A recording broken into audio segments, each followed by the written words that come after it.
Is COVID-19 the incumbent politician's best friend? Hi, I'm Philip Blumel. Welcome to No Uncertain Terms, the official podcast of the Term Limits Movement for the week of April 6, 2020. Your sanctuary from partisan politics. Around the world, the new coronavirus has halted important protest movements. In Hong Kong, where large-scale protests raged last year, the streets are silent after the government has banned gatherings of more than 4 people. In Algeria, where a protest movement ousted a 20-year president and was noisily demanding term limits and other political reforms, the streets too are now empty. In Washington, D.C., the genuine need for assistance from people locked out of work has allowed politicians to open the spending spigot, rewarding special interests with early Christmas presents unrelated to the pandemic. Lastly, around the states, our legislators are shuttering their doors and windows right in the middle of the busiest legislative season. What has this done to the effort to pass state applications for the Term Limits Convention? For some answers, we turn to Nick Tomboulides, Executive Director of U.S. Term Limits. Hey, Nick. Good afternoon, good morning, good evening. I don't even know what time it is anymore. It's just the days in the corona era are just blurring together at this point. Right, in your bunker with the windows shut, the door shut. I have sprayed hyper-disinfecting hand sanitizer on all of my windows, and I'm currently wrapped in toilet paper like a mummy. All right. Well, Nick, seriously, I think that for all of our activists and all of our donors, I think we need to have a frank discussion about the state of the term limits movement in the wake of this virus crisis. You know, we started out this year with tremendous optimism, and we have a solid team in place, and we had a strategy to secure multiple state calls for the Term Limits Convention. And then this thing hits, right? First, let's start out with some health details. Is everybody okay? How many people are there that work with U.S. Term Limits, and how's everybody doing? We have about 15 full-timers throughout the country, and so far I have not heard any indications that anyone is having any health issues right now. Thank God. I mean, health issues that are not pre-existing. You know, we've got some family members of employees who are going through a difficult time right now, but that's not related to the coronavirus. And most of us, of course, are working from home, and even you and I are not actually in the same room, although it might sound like it. Why'd you have to pull back the curtain and expose the business like that? I'm just into transparency, that's all, into being honest and forthright with our constituency, unlike members of the U.S. Congress, that's all.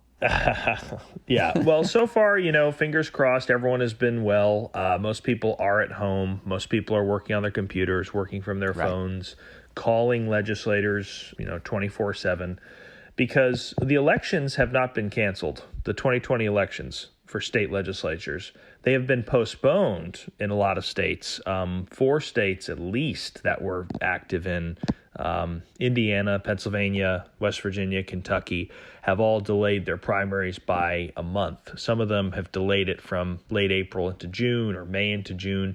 But we're trying to see the upside of that. What that means is it's an opportunity for our folks and our volunteers and our activists to get with candidates and ask them to sign the term limits pledge. We've now got more time to ask candidates to sign the term limits pledge. And, we need to get those asks in before the election, because after an election, what happens to politicians? They disappear faster than Carol Baskin's husband. So we've got to sink our claws into them right now. Now is the time, and we've got an expanded opportunity. So our folks are calling legislators. We're talking to them. I'm personally calling legislators. I've been making phone calls into the state of Kentucky to get pledges. Got a couple of those back a few days ago, and I'm following up. And then once you have the pledges, we can go in and we can do voter education, let the people know who the good guys and the bad guys are on term limits. The downside of this clearly has been the shutdown of all these legislatures. We had a bunch of targeted states. I assume that with these legislatures shut and us not being able to talk to legislators and the votes not being held, that we're being shut down for this year on our effort to pass term limits convention bills. Am I right? For the most part, it looks like there are shutdowns, but they may be temporary. And depending on what the guidelines are coming from the CDC or whoever, there's always a chance that they could reopen later on or run a late session and just push it back by a couple months. So There may be some light at the end of the tunnel for this. There might be, this year. But I would not put my eggs in that basket. It's looking like what most states plan to do is just reconvene briefly to focus on the budget, get their budgets done, then gavel it out until the next year. We can't know for sure because there's just so much uncertainty right now. Sure. Now, the groundwork that we've laid, first of all, in collecting the pledges from these members of these legislatures around the states, they're still in place. And so all the groundwork that we laid last year for this year's sessions, it's all still here. So it's just a matter of capitalizing on them at a later time. Again, our organization, we don't endorse any candidates, but candidates endorse us, and we let the public know who has endorsed this term limits platform. Because when this crisis is over, when these states finally reconvene and they get back to business, we're going to need that core of term limit supporters, that army of elected officials who are willing to go to the mat and fight for this. Right.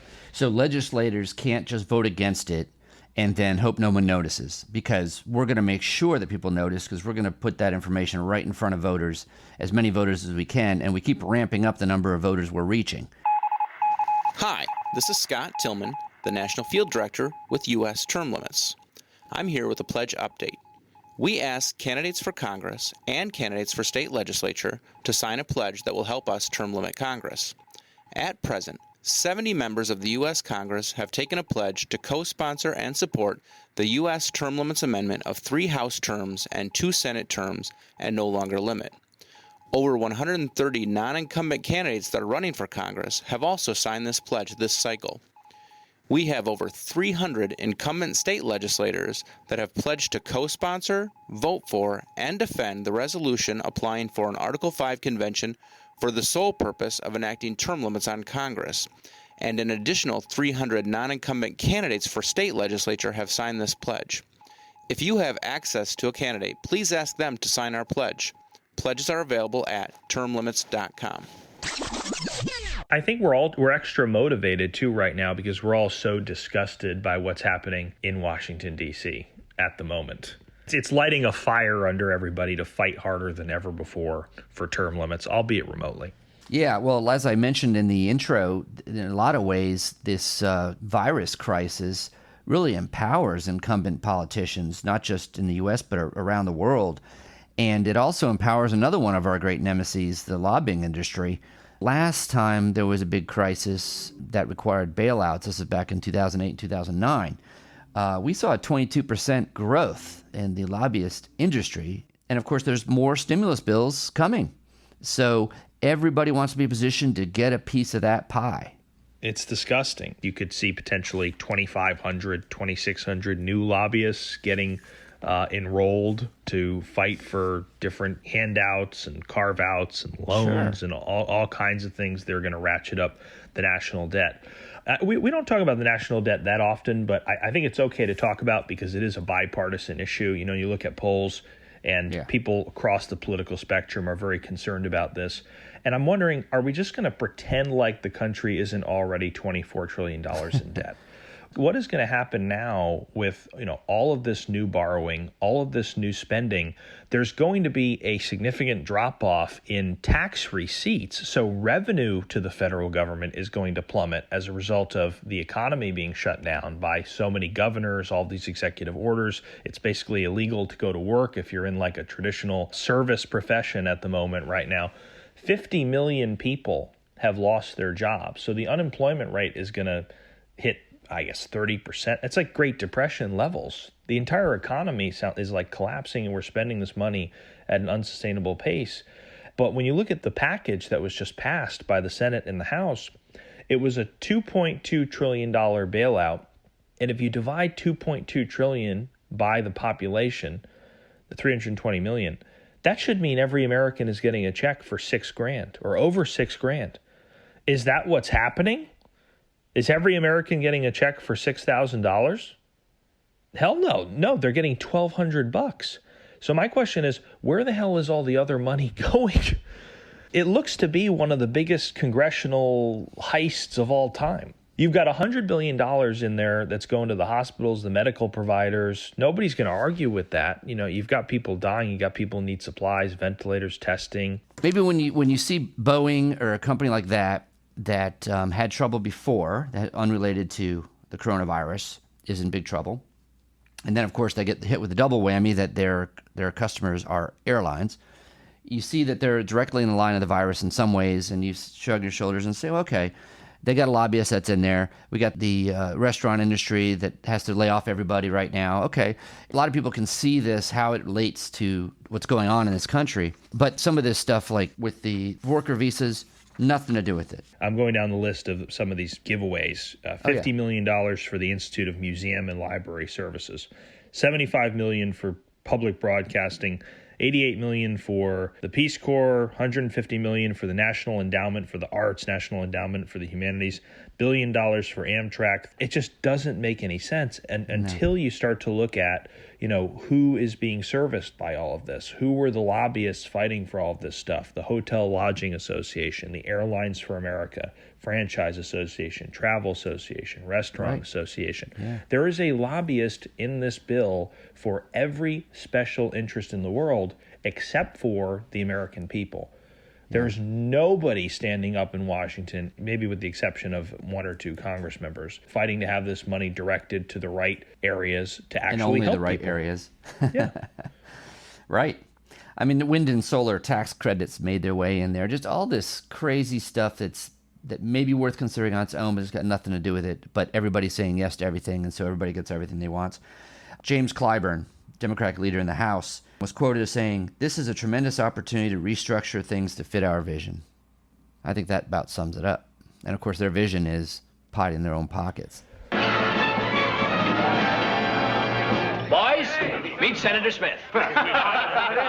You act like a man with something on your mind. Why don't you tell the people the truth for a change? Oh, the truth. The man wants the truth. The man wants the truth. What is the truth, said jesting Pilate, and would not stay for an answer. How do you want it, Senator? Dished out or in a bottle? The people of this country pick up their papers, and what do they read?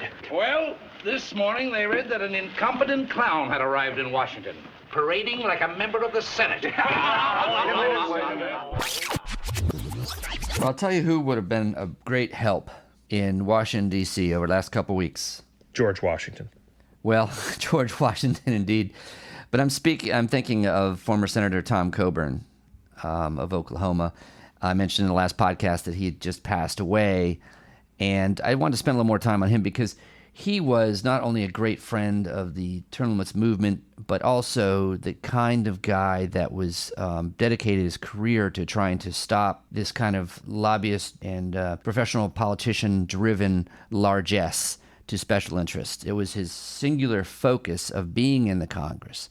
And he passed away at age 72, 2 weeks ago now, of prostate cancer. He was first elected in 1994. And he left after 3 terms in 2000. He had pledged that he was only going to be in there for 3 terms. He spent about 5 years out of the Congress, went back to his practice as an obstetrician in Oklahoma.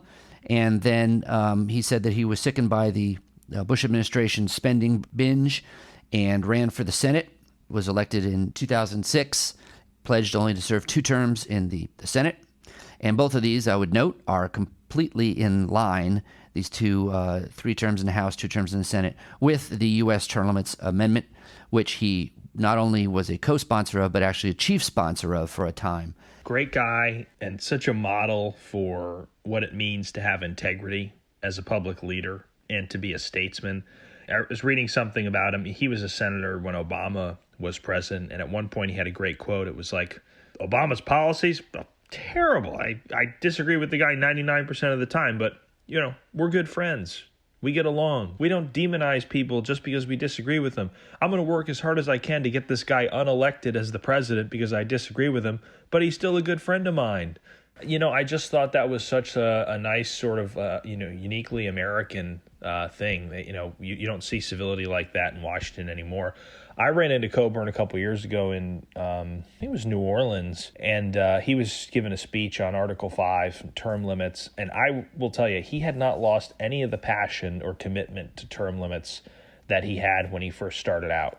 And up until his dying breath, he was still a fighter. He was still calling for a convention. He actually called this, I think, the fight of his life to try to get the convention of states passed so that the states could reform the federal government. He was traveling around America. Even though he was sick, he was still traveling, and he was still speaking out about the need to do that and get us back on track. And as you said, back in the 90s, there were a lot of Congress members who signed a pledge saying they would term limit themselves out of office. And as it turned out, a lot of them were full of crap. They faced a lot of pressure to cave into the swamp and break their word. But Coburn never cared. He never bucked under the pressure. He was a man of integrity. He knew he had a real career to go back to because he was a doctor. He was not dependent on politics for his livelihood, and he kept his word, unlike so many others. It's a devastating loss, my thoughts and prayers go out to his family. Absolutely. Let's hear Senator Coburn's support for term limits from his own lips. This is from the Senate floor. I have filed an amendment which would place term limits on members of Congress. Because you see, the number one requirement right now in this body for most politicians of both sides is get reelected. That's why we're not addressing the real issues. Then what we ought to do is at least do something to secure the future, to say that our own worst tendencies won't be exaggerated in the future by putting term limits on members of Congress. This system is rigged for incumbents. It's totally rigged for incumbents. At one point last year, the approval rating for Congress got down to 8%. Oklahoma had term limits for its members of Congress. Oklahomans believe in it. It's actually an 72 to 80% issue all across the country. Americans believe in it. But the politicians in Washington are never going to vote for it because it puts them second and the country first. And so what this place is it's a show place. And the downside is the country suffers. So instead of the greatest deliberative body in the world, what you have in the Senate today is the greatest political body in the world that doesn't care about deliberation, only cares about winning the next election. The American people get it. The question is, what can they do about it? And what you have to do is you got to eventually have term limits so that we take the inherent bias of the career politician out of the mix. And we make it not about the politicians, but we return the Senate to about what's in the best interest of the country. And quite frankly, for the last 3.5 years, that hadn't been what's been happening in this body. One last anecdote I want to share about Tom Coburn. He was fighting for a term-limited legislature, a citizen legislature, and he made his best effort to stay a citizen even as a member of the Congress. I mean, he was an obstetrician, ran a practice, and he tried to continue to deliver babies and remain a doctor even as a member of Congress. Now, of course, that breaks some of the Senate quote-unquote ethics rules, and the members of Congress actually filed complaints about him continuing his business, so they wanted to shut him down for delivering babies. So it's not the first time Congress has shut down a business. No, it won't be. No, it was not, and it won't be the last, unfortunately. But that just, I think, shows the kind of man that Tom Coburn was. He believed in a citizen legislature, and he wanted to be a citizen legislator, and that is quite a legacy for any other term limits supporters in the Congress to try to follow. Amen. One thing that separates most state legislatures from Congress is that when you are elected to a state legislature, you are allowed to keep your job, so you maintain that connectivity to the private sector. And you're also allowed to primarily live in your district, live at home, or live closer to home than you would if you had to fly thousands of miles to Washington, D.C. And I think maintaining those ties to your constituents is so instrumental. One little glimmer of hope we have now during this current crisis is there's some debate about whether members of Congress will be able to vote remotely. They're saying, well, why don't we make it a temporary thing, vote remotely for 30 days? I say, why not make it a permanent thing? Why not force members of Congress to live in their damn districts, spend time around the people instead of around these lobbyists and agency heads and bureaucrats and, fawning little toady staffers all the time.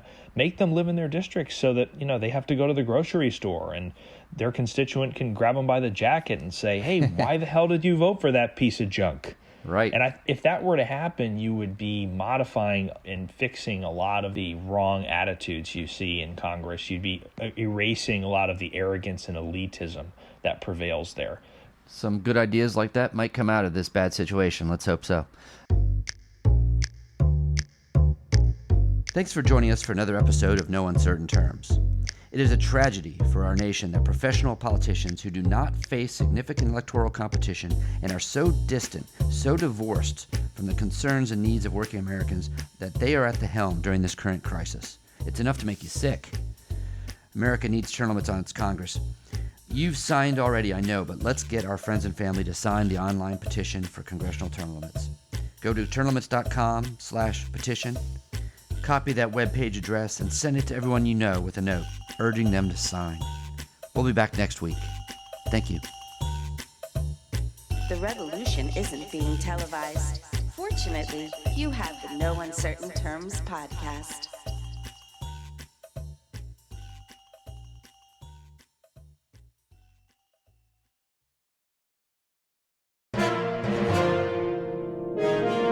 USTL.